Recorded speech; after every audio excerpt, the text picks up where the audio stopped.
The Tea Party crowd has called President Obama a socialist, a communist, and a Nazi. And now Democratic Congressman Steve Cohen of Tennessee compared the Tea Party movement itself to the KKK in a radio interview. Let's listen to it. The Tea Party people are kind of like without robes and hoods. They have really shown a very hardcore, angry side of America that is against any type of diversity. And we saw opposition to African Americans, hostility toward gays, hostility to anybody who wasn't just, a clone of George Wallace's fan club. And I'm afraid they've taken over the Republican Party. I think it's cultural, and these people are ready to be led by the nose, and they're being led, and it's just to be against Barack Obama. Well, we have Congressman Cohen joining us right now from Memphis. Sir, thank you for joining us. Give me your insights right up front here, because I'm a student of it as well, of the Tea Party crowd. Who are these people? How much of it is racial? How much of it is ideological? How much of it is rooted in organizations like, well, the Know-Nothings, the KKK, etc.? I think there's a lot of it, Chris. You know, on the health care vote, I walked on the mall among the protesters for at least a half an hour. I took my congressional badge off, had shades on, and walked around. It was a very homogeneous group. It was almost 99% white. I saw like minimal number of African Americans, Asians, Native Americans. It was just, they were so alike.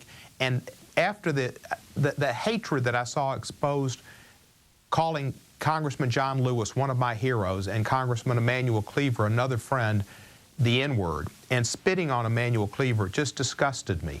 And then the names they used for Barney Frank, and it showed a disregard. Now, not all Tea Party people obviously think that way, but when the leadership didn't say anything about it and object, the group becomes surety for the harmful words and actions that others took, comparing President Obama to Hitler and to a Nazi.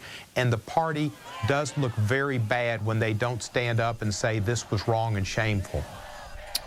Well, you know, I was in some anti-war demonstrations back in the Vietnam War era, and I remember the big march on the Pentagon, and although there were thousands and thousands of regular middle-of-the-road people there who just thought the war was a mistake, who weren't particularly ideological, college kids especially, there were also some old Reds there, some old liberals. I mean, not some old liberals, some old communists were in that group. Should the war demonstrators have demonstrated against them, these old-line lefties that had shown up to be under the umbrella? I mean, do you always, as members of a rally, have to take odds, pick a fight with the oddballs that are in the group? I'm just giving you an argument here. You're saying that everybody in the group's responsible for everybody in the group, and I've never seen that standard applied before. Well, you know, I think that not everybody, but you know, one of the main things the group was against health care. And Dr. King was assassinated in my hometown, Memphis, Tennessee, and we observed that horrific day with activities and remembrances this past weekend. Dr. King talked about health care being a right, and that one of the great inhumanities was not providing health care to people. Then you have this group 40 years later, almost entirely white, opposing the United States government for giving health care to making us the last industrialized country in the world to provide health care for its people. And it just doesn't seem like we've come that far. And reflecting on Dr. King, having been a proponent of health care and seeing the opposition to health care, which affects so many people, white and black, but a disproportionate amount of people who are black, it was just a flashback to an era. Jim Clyburn said he hadn't seen words expressed since the 60s by these groups. Let me ask you, and it seemed to be consistent.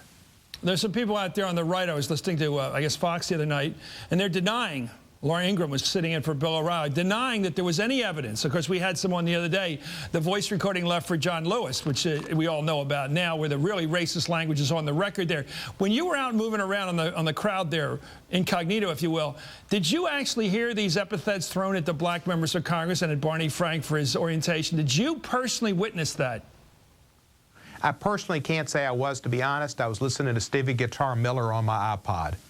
Yeah, so you can't witness that. Let me ask you about the issue of, well, let's take a look at some emails you've been getting. They've been turned over to the FBI. One reads, quote, if our Tea Parties had hoods, we would burn your expletive on a cross on the White House lawn.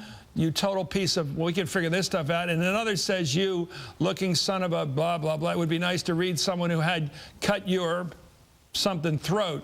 Is this something that's new for you, or have you had to put up with this before? I mean, people in public life, I've gotten some of this over the years. I try not to get affected by it.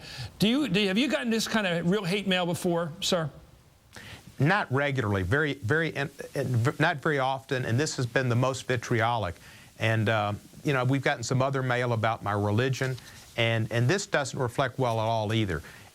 Some lady called me the other day, and she was upset about my vote on health care, and she was a Tea Party person in my Tea Party statement, and she told me she was a 61-year-old lady with a disability. I asked her if she got her Social Security disability, and she did. She's living off of something that was provided through a Democratic Congress, and she doesn't understand. And the same words were used against Social Security and against Medicaid and against civil rights and voting rights, that this was a takeover, too much government, big government, and socialism and communism. It's American as apple pie now, and so will this health care bill be.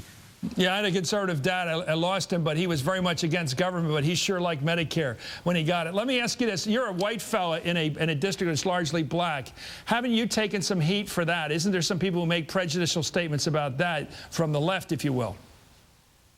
Well, I guess there are some, but you know, my district is a wonderful district. It's a diverse district. It's predominantly African-American.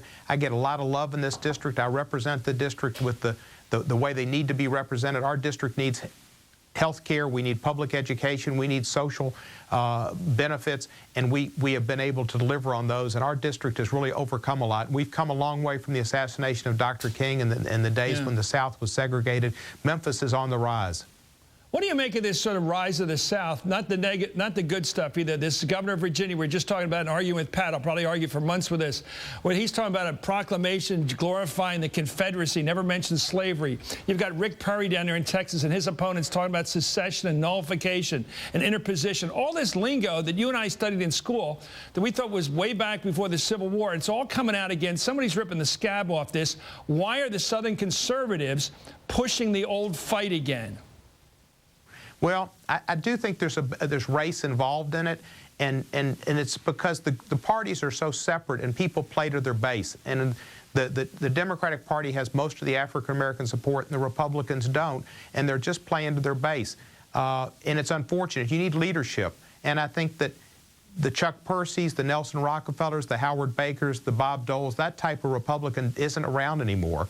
And they need moderates who are within the Republican Party but not in leadership. And these people talking about secession, it sounds like nullification and interposition dripping off their lips. It's not the kind of language you need to bring America together. They talk about bipartisanship, and then they talk about meeting me at the state line or secession. These aren't the type of words you hear, and you don't hear them in Congress. And it's impossible to have bipartisanship when one party just says no, no, no, and kill the bill. The whole idea of kill the bill was difficult. I was out on the balcony at the Capitol, and the verbiage and the vitriol was on this it was so strong. You knew if they got that they had ill feelings toward anybody that voted for the bill, and the tempers got so great. And it just, you know, I'd been to Birmingham, to Montgomery, and to Selma with John Lewis on the Civil Rights Pilgrimage 3 weeks earlier. We visited the 16th Street Church when the hate got such that 4 young women were bombed and killed. We saw the Edmund Pettus Bridge and went there where the government oppressed people who tried to start a voting rights march. And to see this language again and this attitude, and there is an undercurrent of race